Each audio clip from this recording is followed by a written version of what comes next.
Hey, what is going on, everybody out there? This is Jakejames Lugo, Senior Editor here at thekoalition.com, and welcome to a brand new episode of TK Spotlight, where I bring on phenomenal individuals from throughout the gaming industry and the various corners of the internet. So today I got a special guest, one of my good friends, REDinFamy, who's going to chat it up with me about gaming, about diversity in gaming, and a whole bunch of other stuff related to the industry. So Red, how you been? What's going on? How's your 2018 been? What's up? What's up, everybody? Thank you so much for having me on. I really appreciate it. You know, you're my homeboy. Of course. But 2018, you know, is starting off great. I'm blessed. 2017 was bumpy. It was a roller coaster, but it makes you better. You know, even in gaming, even gaming bumps, because I have a large backlog. It just makes me a better gamer, and things in the past just makes me a better person. So I'm just appreciative. Nice. Yeah, I'm the same way. I mean, for me personally, and we'll get into it in just a bit, but for me, 2017 was the best year in games, period, for a lot of people, and myself included. I've said that a couple times on this show and other shows, and the reason being is because every single month there's been a big-time game release that's just come out that was really good, like AAA quality, even if it wasn't a AAA release. And the backlog for a lot of people, myself included, I mean, there's some games I haven't even really sat down to play yet across all platforms, and that's a cool problem. I'm embarrassed to name some of the games. Yeah, right. Like, let's be real. Like, I didn't get to play Mario Odyssey yet. Like, I got to take that L and hold on to that. I took that W. I had actually beat that game. Like, I couldn't stop playing it. Like, soon as I got my Switch, you seen I had got the Odyssey Switch edition, which you know, red. You know, I had to get the red. I couldn't put it down on my commutes. Because I commute. I'm a New Yorker, and it was either playing my Vita or my Switch, and I've been on the Switch the whole time. I haven't even touched my Vita in like months. Yeah, and so, but the point being is that there's just been games like that have come out that a lot of people haven't really dived into, and the best part is that they're still going to be there, even though like at the beginning of this month, like for January 2018, when we're recording this episode, like there's still big games coming, but there's still plenty to do right now, even on the downtimes. But I want to dive into some stuff. Obviously, you've done a lot of stuff in the gaming industry as far as, you know, being part of the media, being an influencer. You've been on YouTube. You've done some stuff for various different websites, including Complex. You've been a host on the Weapon Wheel podcast and a couple other different places here and there. I mean, for you, again, I don't know the amount of years that you've been part of the industry, but like over time, has it seven? It's been seven now. So damn, you're like me. We're both going on 7 years this year. Yeah, it's been 7 years now. That's crazy. I mean, but I mean, over those 7 years, you know, have you learned a lot? Has there been a lot of like, you know, good stuff that you picked up that have made you better in this craft? Yeah, working with so many different outlets, different people, different publications, different mindsets, different teams have really let me gel a whole perception altogether. As far as how different people work, how different people think, different strategies, and it all helped me build my craft even more. I love to learn. Not only do I love to educate, but I love learning from people and anyone. You can learn from a dummy, like for real. So that's what I've learned over the course of my 7 years in this industry, is how people operate, how people may tell you a whole bunch of no's and you just got to make a yes. And sometimes you have to make a yes for yourself. So that's like a lot of things that I've learned throughout my years, and it's helped me grow with my craft to build my own dream instead of just building others. So I love the whole trip. Like it's a journey and it's not gonna stop. Definitely. So definitely, I can relate a little bit in some way. I mean, everybody's approach and path and journey, etc., is different in many different regards. The way I look at it is, like you said, turning a no into a yes or making it work is being adaptable. You know, being able to be malleable, almost being like a Renaissance man or Renaissance woman in some regard. Trying to dabble in everything while still making it great and still standing out amongst everybody else. I think that's very important. You know, being part of the media, being part of the games media, especially now when there's a lot of influencers, there's a lot of personalities, there's a lot of people out there that are trying to be part of this, and at least try to be part of it for the notoriety and for the score, for the victories out of it all, not just the process. Which is tainting this industry. It causes a big problem, yeah. Yeah, it's especially the main problem in the gaming industry right now that I don't like, and I've said this every year, like, yo, it needs to be a purge in the gaming industry. We need to take a laxative. Yeah, because there's a lot of posers, and you have a lot of posers, even that is on reputable, so-called reputable websites that a lot of people look up to and want their source. They think just because they're a big commercial site that is going to be the most credible source, but we have a lot of people that are writing these reviews, which reviews are opinions. My thing about opinions is you must also have some claims that back up this opinion, and within claims there's facts.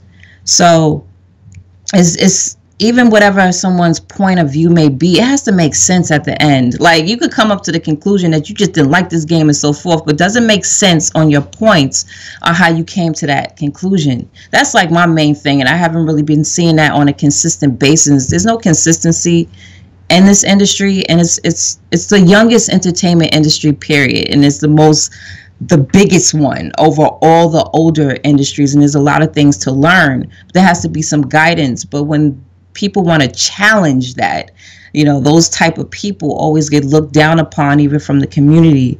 And my thing is, not only as being a journalist, I was a gamer first before I was a gaming journalist, and you have a lot of people in this industry that it doesn't, that cycle is not there anymore. They're journalists and then gamers. It's like, what, you're going to miss out on the whole community aspect of what this whole culture is about. And I think that's one of the problems right now. But that's where we come in at, to set the tone on how to make it right. And that's one thing as being an influencer, is just being real. Like I keep it 100, like, period. So that's what I think. When it comes to the gaming industry, it's just a lot that has to be learned, but the community needs to know that, hey, y'all are gamers first. Whatever you like, whatever you don't like, you don't like. But there needs to be some credible type things that set the tone for everything else, because people look up to us to kind of give them the answer. And it's just funny. have to be It's some funny you facts say behind that.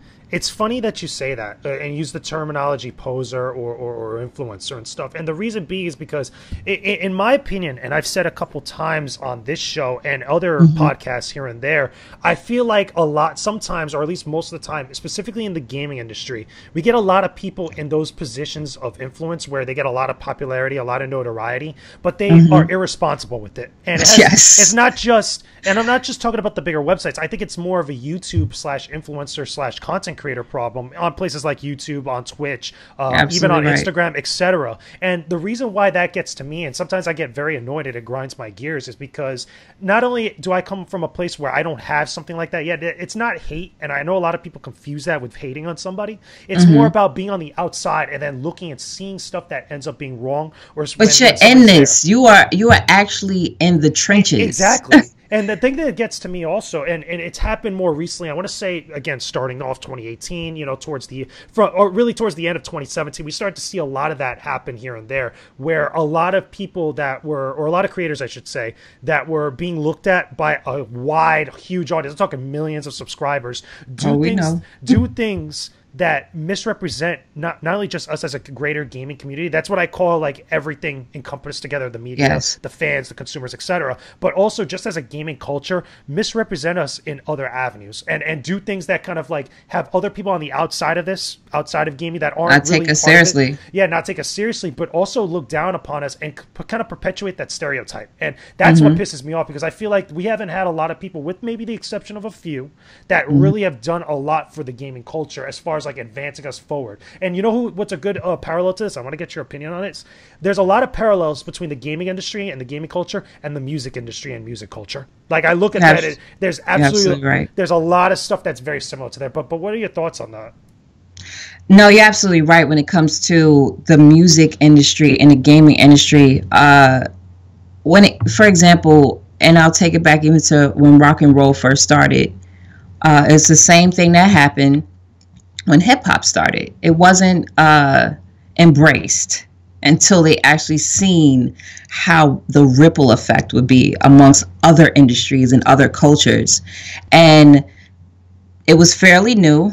And this is with, of course, music's been around for thousands of years, but Definitely. when the genres started to break up things and there were nuances with music, with rock and roll, it was something very rebellious. And this is before anything turned into, with Chuck Berry. Chuck Berry is one of the, founders of rock and roll. What he was doing, especially as a black musician, it was like, what? You're not doing soul music? Like, you're doing something that's ain't no jazz. Soul, and yeah, this is not jazz. Like, you're not doing that. So he went against the grain. And whenever someone goes against the grain, they look like they're crazy. They look down upon. And then when they see how big it is, they're like, yo, we need to get with this. This is money. It's the same thing with the music, the gaming industry. And then on a cultural aspect, you have people that's trying to take advantage of it because they see that it's popular. Exactly. So it's the same thing that happened, and same thing with hip hop. Even if I want to go into gangster rap, how that was looked down upon, but these are people telling their stories from the perspective of where they come from. And even if we go into how the gaming industry is, let's talk about the fighting community. You know about the fighting game community. The FGC. It's the same. I parallel that to me with hip hop, how it's a community that it was underground mostly, and now it's mainstream, and the culture is not really being exposed the way it should be exposed. And you have people that will take that culture, put it on mainstream, and represent it totally wrong, and not give props or any type of recognition to those who made it what it is. And like you was talking about with YouTube, these YouTube influencers, and this is how the industry is now. Yeah. They look now, they look more towards the numbers than the actual quality. They go on quantity versus quality when it comes to a lot of things. We see this all the time. And you have these YouTubers, they have a whole bunch of subscribers and viewers, and that's good. They did what they had to do to get that, and I'm not knocking anybody's hustle. But this culture of ours, we hold dear to our heart, and it's more than the industry, it's a culture. And if you faking the funk, and I've seen a lot of people gain, I'm like, yo, you got into this because your homeboy or your wife or your girl told you it's probably a good idea for you to make these videos because look, this industry is so huge, you might get popular off it if you're consistent. And they're not even a gamer, and you could tell they're not a gamer. That's you so can true. Tell, but they have millions of views. They're interviewing these developers. They're reviewing these games, and the way they're reviewing it, you're like, hold up, but you should know that you need to do this to do that. It's funny you mentioned that. It's funny you mentioned that because this is a perfect segue to this, okay? And I've noticed this happened to me actually within the last couple of months, in part. I always disliked it when people that have gotten that influence, that gotten that notoriety, that say they're all about the culture, all about the community, and then their actions are contradictory to that. And what I mean by is this, and perfect example, and it's going to sound like I'm calling them out, and I'm not, but it's a good listen, it is what it is. Red's like, get it in, let's go. No, there's a point, okay? There's a point to this. Perfect example is Boogie2988. He was actually not too long ago on Twitter and other social media talking about how he would give every member of the media the time of day and give them the time to actually do interviews and do other stuff. Because he's all about the community and such. However, from personal experience, I've actually tried to get Boogie on this show. I've actually tried to interact with creators like him and others, of varying different sizes. And I find them to display this arrogance and display this kind of almost an ADD mentality where they'll go and they'll say what's good at the moment, what's right for the audience at the moment to stay relevant and to stay popping and to stay, well, that's not even ADD. That's just two-faced. Yeah. Well, my thing is, like that, yeah. I don't know what, like, for example, with him, I've seen some of his content. I don't really look at his content like that, but I know he's very popular and affluent or anything like that. But I don't know what's going on in his personal life. It's just how you do things. Like, I never want to get, I don't care how large I get, how much of an influence I become on someone or how many numbers. If someone needs help or if there's something I can do to help somebody, like, you never know who you can inspire. And it's not just him, for the record. For the record, it's not just him. For the audience, I know it's not just him. The point is, the point out of all of it, though, is that if you're going to say you're going to be all about the community, you're going to be all about the culture, why is it, and I've always questioned, why is it that a lot of these people that are already there don't try to build up and don't try to put out more positive, great content out there for the culture and for the community? They got Hollywood. Outside of just wanting to be within the limelight and the spotlight all the time. Like, why are you going out there saying something like that? They got Hollywood. But most of the time, they're out there complaining about the most depressing stuff, or talking about inane stuff, or really just perpetuating the machine like that, which I never understood. I have two things that I think, and it depends on the person. You know how we talk about, and I'm not saying this is him, but I'm saying anyone who came from the nerdy, geeky aspect of anything, and made it big on YouTube, is you have what's called, and we've said it many times, whether we said it on Weapon Wheel podcast, I say it sometimes with the dudes that I deal with in this industry, and I'm talking about people that I've actually worked with. Oh, we're going to get to that in a minute. Go ahead. People I've actually worked with in the past, or dudes that I've encountered in this industry, is we have a lot of social rejects in this, in the geek realm. And it's not a positive thing at all. And what I mean by social rejects is you have these people that are the negative nerdiness, like the negative nerds. What I mean by negative nerds? Negative nerds. That's a new one. They don't have any social skills on how to deal with people. They only know how to deal with like what you call it, said the NPCs of the world. They only know how to deal with people that they've never met before in their life, or people who are just like them. They don't know how to deal with other people, and it's an ignorance. It's not holding any type of intelligence at all. So in situations like when they become really huge and big in the industry, they're like, yo, I'm a cool guy now. I'm cool. You know what I'm saying?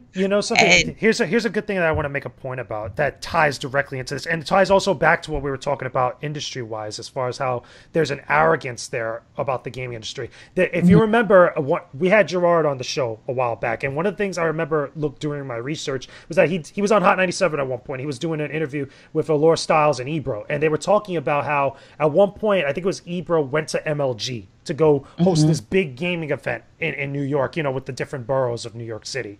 And unfortunately, the answer that he got, despite him having the brand and the resources of Hot 97, the MLG just didn't want to do it. They just didn't want to do stuff like that. They wanted to do things on their terms. And I'm like, something that I don't think has anything to do with the means of doing something. I think it has more to do with the arrogance of wanting to just be put out there and be popping and be given the illusion that you yourself are responsible for something like this. And I feel like sometimes that could be super destructive and super restrictive for how we could advance not only gaming culture, but just the gaming community in general, as far as being a bigger and better and much more. And that's weird. That's weird that a company like that would pull that off, because this is the problem on other companies wanting to actually do things for video games. Even the publications I've worked with in the past that are huge, they wanted to do stuff with, and it depends on who's the director at the time, but they're losing a lot of opportunities by not capitalizing off of video games.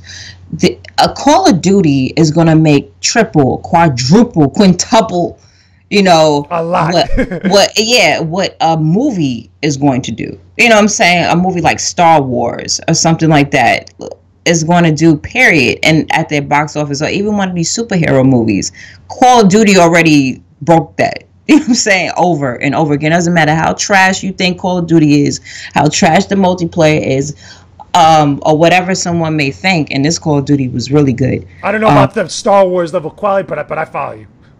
but like when it's just a franchise when I speak on movies that have always broke the box office. So now we have the superhero movies that's doing it now, but video games do that, period. And when it comes to the medium of entertainment, it's more interactive. You spend more time with a video game. A movie you look at for an hour or two, and that's it. You're not going to go and replay it again. Blu-ray sales are down, DVD sales are down.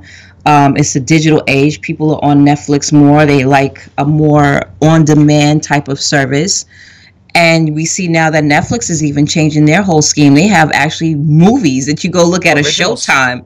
Yeah, you have a Showtime to go look at the movie, which is, their new thing, Bright. You have to look at it at a certain time. It's not on demand, but they wanted to do something different. That's going to be crazy if they continue that whole model, because movies is going to be like, oh my God, I don't know what to do. In the movie theater. People are not going to the movie theaters like that. So you have these industries that don't understand how big gaming is, and they don't even want it on their websites anymore. They want the gossip. You have all these different publications turning into a gossip website damn near, instead of capitalizing on what gaming is doing. Esports alone is bringing in more viewers than the Super Bowl and the World Series. Which is crazy to me that ESPN and places that report and do coverage on traditional sports still haven't really tapped into that, because I know they have the CEO was against it. He doesn't work anymore, which I don't get. It's just crazy to me, because you look at the numbers and you look at the response, and you even see the arenas when you go to like a League of Legends, a Dota 2 tournament, or even a StarCraft tournament like in Korea or something, and like the numbers dwarf that of major like NFL events, MLB events, NBA events. It's crazy, but there's an audience there clearly, and they just still have not capitalized on it. You see certain industries getting it. You see like the NBA, they have the 2K NBA League. You see now ESPN wants to show Street Fighter. Like you and now you have Turner now have the E-League. Like you see certain companies getting it because you see where it's going to go. It's just like right now, cryptocurrency, people are now getting it because they see where it is going to go. We're in a digital age, and even the Olympics is talking about having video games in it. It is a huge ass industry, and a lot of people don't understand to jump on it now. Even these different companies with advertising to get into it. It's the same thing that happened with the music industry, how these companies was looking down upon hip-hop, and now hip-hop is making them billions of dollars, because it's so influential. If you put this one rap art, you see Lil Yachty in damn Sprite commercial, like what? So they see it, and they're smart to capitalize off it. And you have those that's really lacking and don't know and understand how to merge one culture into another culture. It's very easy. I'm just baffled on how MLG didn't even want to that's so stupid. It is. There's a lot of weird decisions, not just, in the gaming industry, but in a lot of different industries where things like that are just not taken further. And there's a lot of other issues too, which, again, another perfect segue to switch gears a little bit, because one of the reasons why I wanted to bring you on the show, and one of the reasons why I think a lot of your work is so good and more people need to see it, is because you've been an advocate for a lot of different causes, in the gaming industry, and also as a woman in tech, or as a woman of color in tech and in gaming and stuff. You've done different work. You've spoken on various podcasts about not only diversity in gaming, but also a lot of the trials and tribulations, and also a lot of the good food for thought that should be put out there for these type of issues and for these types of discussions, which to me I think is great. And as someone that is a minority, again, spoiler for everybody that didn't know on the podcast before, I am Puerto Rican, I am Latin. Okay, I'm not white and stuff. But, shocking, I know. Okay, now, put yourself back in your seats. I know it's a shock, okay, but relax. I'm going somewhere with this. But I feel like these are good discussions and good topics to touch on here and there, even though there is a lot of different places out there where you could hear, discussions about these issues. But I feel like they're not taken to an intellectually honest level. I don't feel like they're taken to a level where, the audience, people that are probably listening to this podcast now, would really get something out of it or come out with something, a little better appreciation or a better understanding of stuff. And I feel like a lot of the work that you've done at least helps out with that. Yeah, I'm just unapologetic on my views, and I think a lot of different outlets that do advocate, and I applaud everyone that will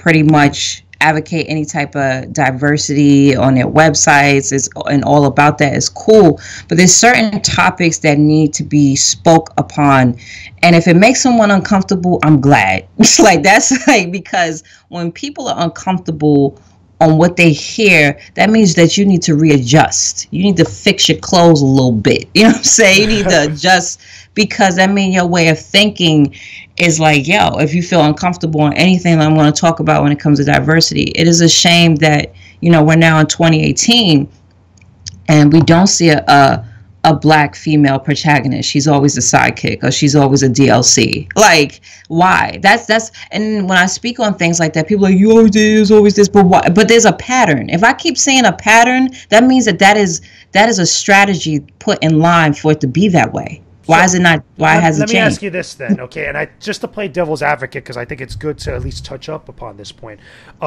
Why do you feel like that's such a big issue, outside of like people getting uncomfortable or getting mad online or doing stuff, you know, when it comes to these issues? Because I think that one of the common arguments or the common points I see brought up amongst people when they're talking about this is that, especially now in this landscape, you know, here in the United States, we're in a very politically charged landscape for a number of different reasons. And one of the things related to minority issues or diversity issues is that most of the time, either side, whenever they bring up points to the discussion, it's usually one side attacking the other. And you see a lot of this also with a lot of the women in gaming and a lot of the women issues that are brought up with the gaming industry, because that's what we're a part of. And I feel like that's what's been blown out of proportion a lot within the last few years. But at least, why do you think that is, though? At least why people feel like a little bit so uncomfortable or get so kind of like apathetic when it comes to talking or at least addressing these type of things? Because they like to take one issue and put it with another issue as if it's the same, and it's not. For example, if I want to talk about women in gaming, and I just want to talk about women in gaming, that has nothing to do with that has nothing to do with people of color in gaming at all. Because I can see around, if I say women in gaming, you're going to mostly see a whole bunch of white women represented. That has nothing to do, and I think, and then they'll get snatched on how, you know, the whole feminist movement is going. And we have a lot of fake, and I will address that. We have a lot of fake ass feminists that have their own type of, it's been really warped over the last years. And I think when it comes to feminism is all about women's rights. It's not about bashing men.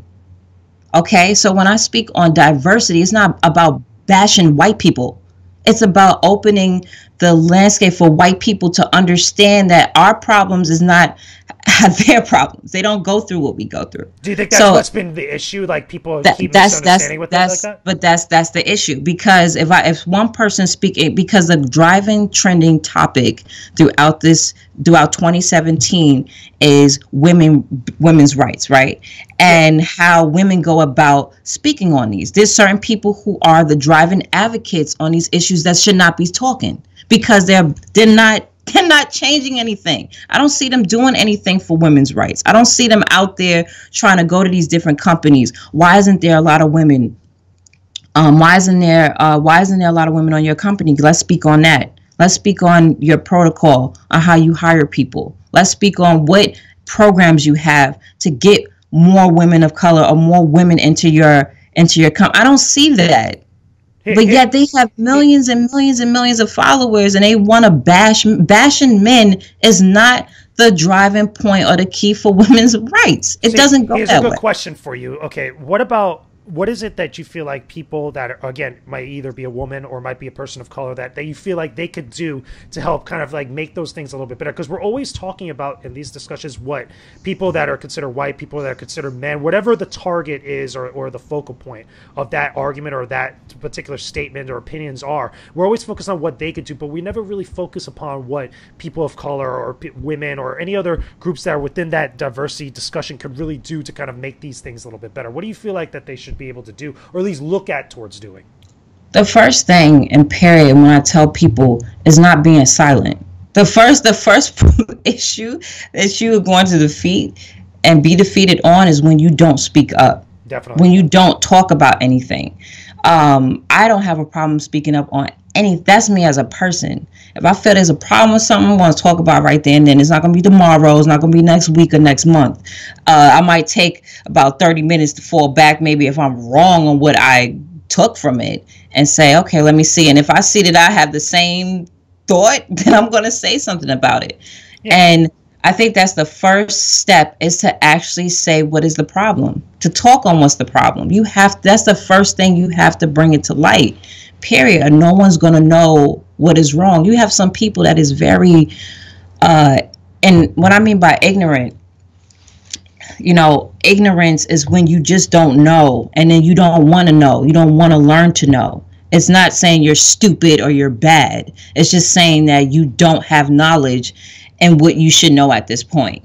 And when someone is ignorant to the fact of, oh, there isn't, you know, this amount of black people, or let's say someone who is we don't even see South Asians represented. Right.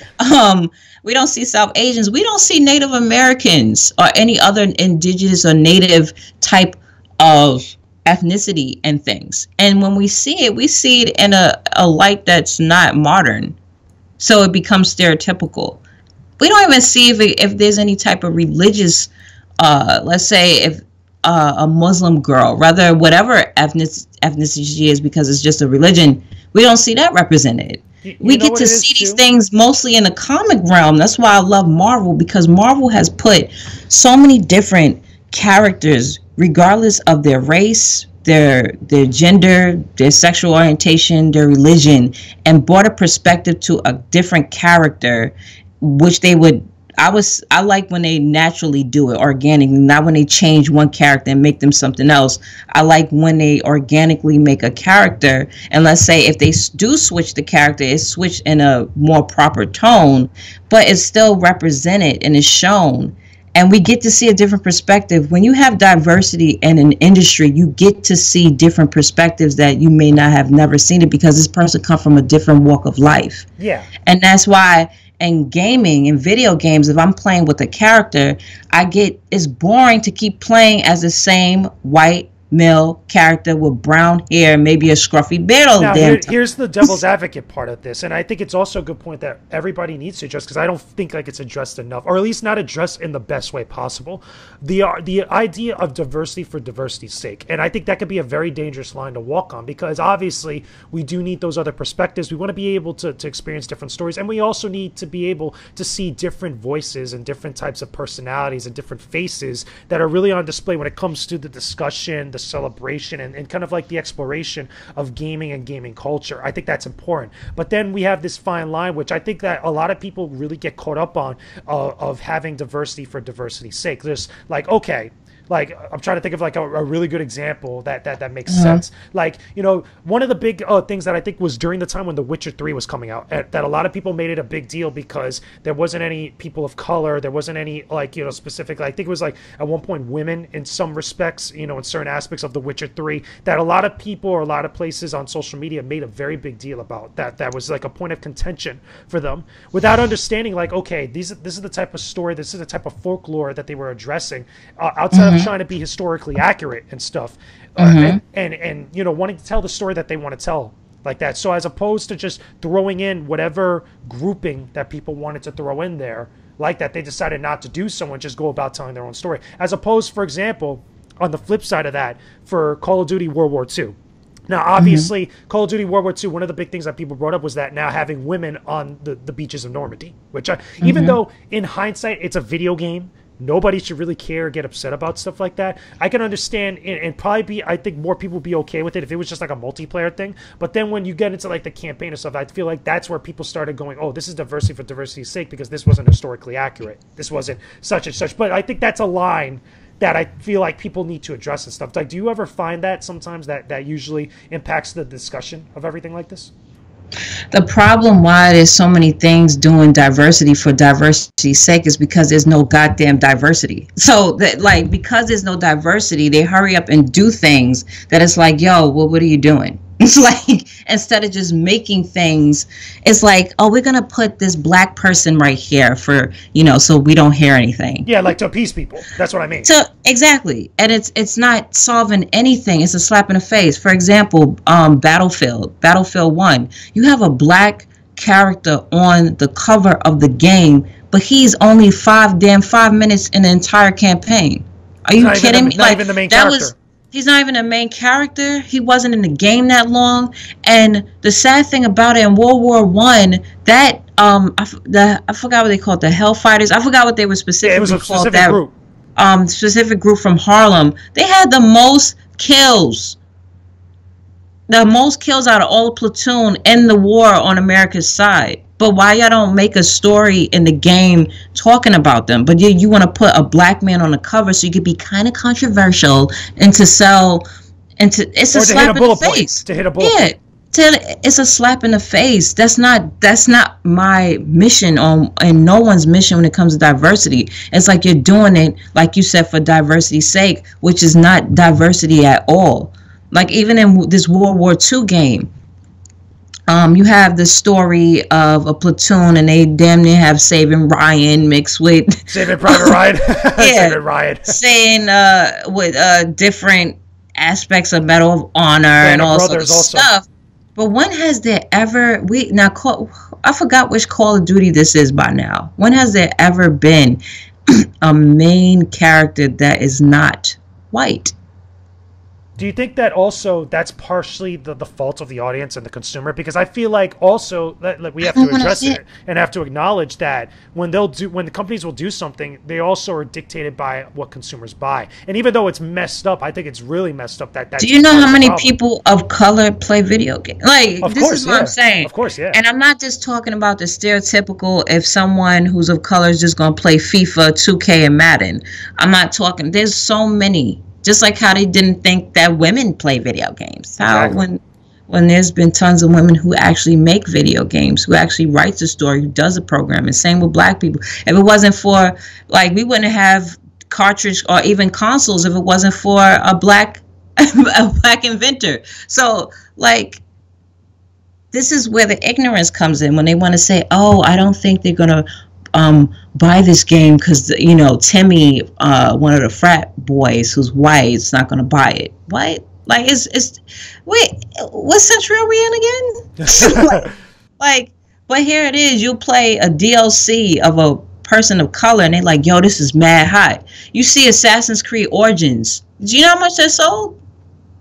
I honestly don't know. Honestly, I really don't know. It sold a lot of copies. It sold a lot of copies. Is that person white? No. Which is good. Which is great. So he's not a DLC character, because this is what you always see. You see them as DLC characters or some on a handheld. That's bull. That's just bull. So doing stuff for diversity's sake is not doing anything. And the problem is there need to be there needs to be different minds on these teams. And even when a team, it may be, you know, it's a shame that even in a homogenous country like Japan, you even have the Japanese having black or any other different, we see it in fighting games, having different ethnicities, different nationalities from all over the world in their games. And yet they in a homogenous country where there's not a lot of diversity. It's just them. There's some developers that actually, I feel like here in the United States, that actually really kind of make it a point to do so. Like Blizzard, I think, is the perfect example with Overwatch, where they have a really wide range of like types of individuals and characters like that. And they get a lot of rewards with that. And they also get a lot of controversy for the wrong reasons about that. But like if I had to choose one developer that was really kind of like pushing that, and as far as like doing good stuff with it, it'd be them. Yeah, Overwatch did a great job, in my opinion. Even the voice actors and actresses, that they came either from that region or near that region. You know what I'm saying? Like, that was important. Opposed to, of course, you had the controversy when it came to Nadine and Uncharted. That was ridiculous. That was stupid. As far as, you know, why wasn't it a black female? And I can understand, of course, where people is coming from. I don't know what the team was. Now, like I had mentioned, I forgot the voice actress name, who was in The Last of Us.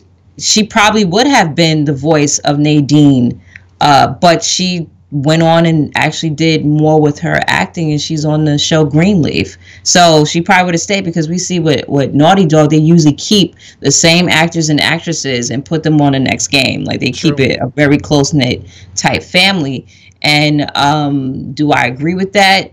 I like to see the voice acting community is so small, and I don't know how easy it is, or how, I think it's very hard to get into, and that's a problem, because now you're not going to have these different voices. And she did a great job playing Nadine, don't get me wrong, but it still would have been different because I'm sorry, as a black woman, our voices is totally different. And I'm not saying on a stereotypical, I'm talking about the depth of our voice. When someone's what. There's a lot of nuance there that you could tell. Yeah. So if it's putting texture, there's a lot of texture to our voice. So if someone was black playing, it would have been very interesting to hear a different character too. Yeah, it would have been a different character. It would have been a different tone, a different aspect. So that's where diversity is very important with. And even if she wasn't black, let's say if she was a South Asian, let's say if she was an Indian woman playing and didn't have any accent or anything, she still has a different tone of voice than a different race. So, that's why I like when you get. That's why I said, like you mentioned, Overwatch did a fantastic job with the voice actors and actresses on that project. They did a great job just getting different people I've never seen also that did the voice of those different characters. And it's just cool to have new people in the industry. Definitely. So that's why it's so important to just have a different perspective, a different mindset. Because it's cool having new and different things. Why do you want the same thing over and over again? Who wants that? It breaks things up, which I think is great and stuff. So let me ask you this now, and I think this is a good way to wrap it up, because like every guest that we have on the show, we always ask them the one question that we feel like, what is one thing that you could give to the audience that is listening to this entire discussion that which we've had up to this point? What do you feel like, this one thing you could tell the audience or tell everybody that you feel like they could take something out of this entire episode? Like, what is one thing you would give to them? I would say me. And this is what I say. That's so conceited. Like, me. Here you go. No, because me is much more than me.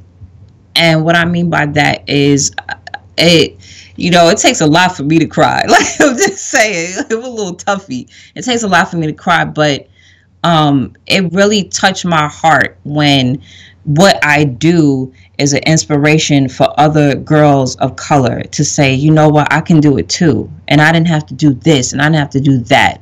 So I think my mission and what I'm doing and what I represent, it can be an inspiration for a lot of girls that they don't see themselves. And that's what's important about representation, is because it inspires those who's looking to get into whatever and say, I see me too. Just like we have Black Panther coming out next month.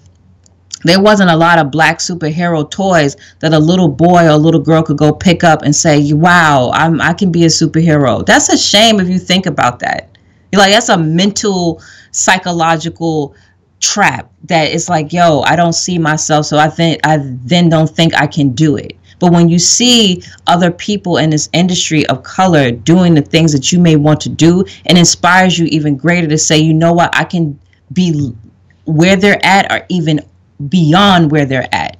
So that's the one thing that I'm saying to leave from this, is just who I am and what I represent. And I just love being me. And I love that can inspire someone else to, and any woman, no matter what color they are, where they come from, that they can be someone who is very, blunt, or they voice their opinions a lot, because we have a lot of women out here that they'll be on a show, they'll be on a podcast. And it's so crazy because even in the comments, let's say if I'm on a podcast, the comments that I see from certain men is so disgusting. And I'm talking about on a, them complimenting me or being a guy. I'm not saying that. The typical stuff out there. I'm not talking about that. I'm talking about if I'm saying, oh, why is she cutting this person off? Why is she talking like this? Because it's a panel. But if that was a dude, they would not say anything about it. There's a double standard, basically. Yeah, because if you see on TV a lot, let's say ESPN, right? It's always a woman moderating. It's never the woman on the panel.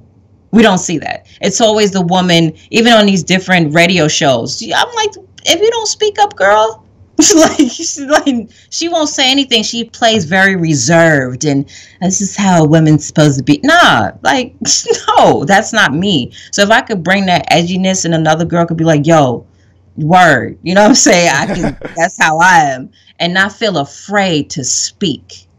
That's the one thing as a woman in this industry, is to not be afraid to speak on what you think, how you think, or what you may think it should be. You should never be afraid. You should never be afraid to be a woman in this industry. I even see girls online that will not put in their screen name that they have any, you know, that they're a female, or even put their mic on because they don't want the harassment. Harass them back.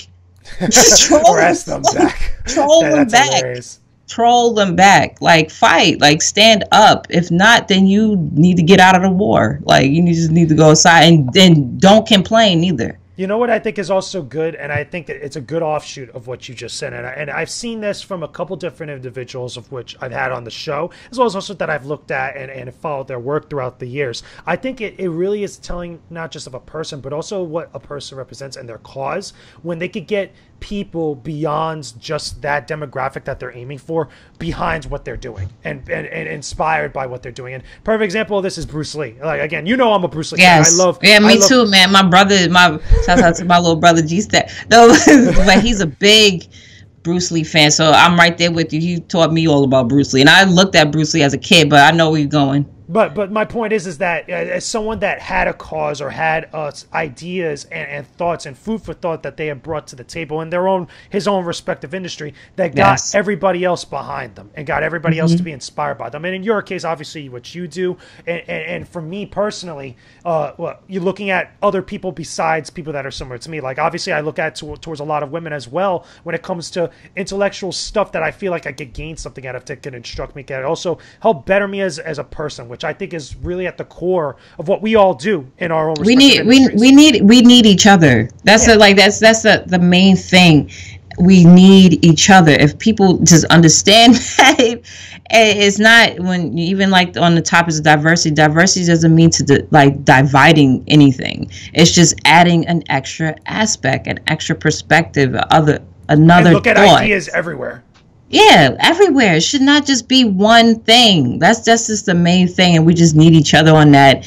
And even on what I want to do and plan to do is to just help more women of color get where they want to be in technology. I love what Black Girl Code is doing, and Girls That Code. Like, I love those organizations on what they plan to do, period. And I just think that it's strong, and there should be more organizations like that, even with kids and so forth, because they're going to be the next generation. And since this industry is so young and it's becoming so tainted quick, we have kids that look up to us. You know, this is an avenue where we started as kids in the gaming industry, and now we're adults in it. We're like the first phase of this industry, and beyond where it started in the late 70s. So we have a responsibility as well. And it's just stupid, even between, of course, the game, the console war and all sort of stuff, and you have people saying all this outlandish stuff just to be popular. Or you have these kids following it. Setting a bad example too. Setting a bad example. That's going to be in anything. My main thing is countering the bull. You know, that is going to be bullshit everywhere. It's just countering it. So just make sure you stay with what you believe in, what you think is right, and what is the truth and facts, and you counter all that bull. Like, we see them come and go all the time. Definitely. And I think that's a good cap off to this discussion. Red, thank you for being on the show. Thank you for chatting up with me about everything. Where can everybody find you right now? You're on Twitter, you're on YouTube. Where can everybody follow your stuff? Everything is REDinFamy across the board. Also, I am finally launching my dream, my website, Geek Game Tight. Y'all have seen me post Geek Game Tight. I saw those hashtags. Hashtags for the longest. So Geek Game Tight is all about what my gospel, which is pretty much showcasing geeks of color and our perspective, different characters, different people in the industry, period, and the geek culture, and just shedding light, shedding information, sharing resources and inspiration for people of like minds that love geeky and nerdy stuff. So that's like the whole mantra of it, and I'm launching that soon. and I can't wait. But geekgametight.com, that's TYTE at the end, and the reason for that is because y'all know me for raging a lot of times in games. And they was like, you get tight, which is a slang in New York City when you get angry or whatever. But it's like, you know, get stressed. Yeah, but the whole thing is like, one of the other slangs, like, you know, my game is on tight. So, you know, my geek game is on tight. So it's just making sure people are knowledgeable as well in the geek industry. So, but yeah, I'm excited for it and I can't wait. That's going to be awesome. That's going to be fun. There's going to be links to all that stuff in the description box and also in the wording down below on the website. So you guys could check out all that stuff and go directly to it. But Red, thank you again. It was fun. It was awesome. Thank you. Can't wait to see you again at the next event. Hopefully I get to see you at PAX East. Of course, I'll be there. I'll be there, of course. Which would be dope or whatnot. But guys, if you're listening to this episode now, if you can, please leave a like on the video version of this. Subscribe to the Koalition's YouTube channel for all our videos, all our shows related to gaming, podcasts, a whole bunch of exclusive interviews, obviously more TK Spotlight, and a whole bunch of other great stuff that we're going to be posting up throughout 2018. And don't forget, we are on iTunes. If you're listening to this, hopefully on iTunes, make sure you rate and review the show and share it around with everybody else out there so more people could check it out. It should be dope. So again, we will talk to you guys hopefully very soon. Peace out and stay up.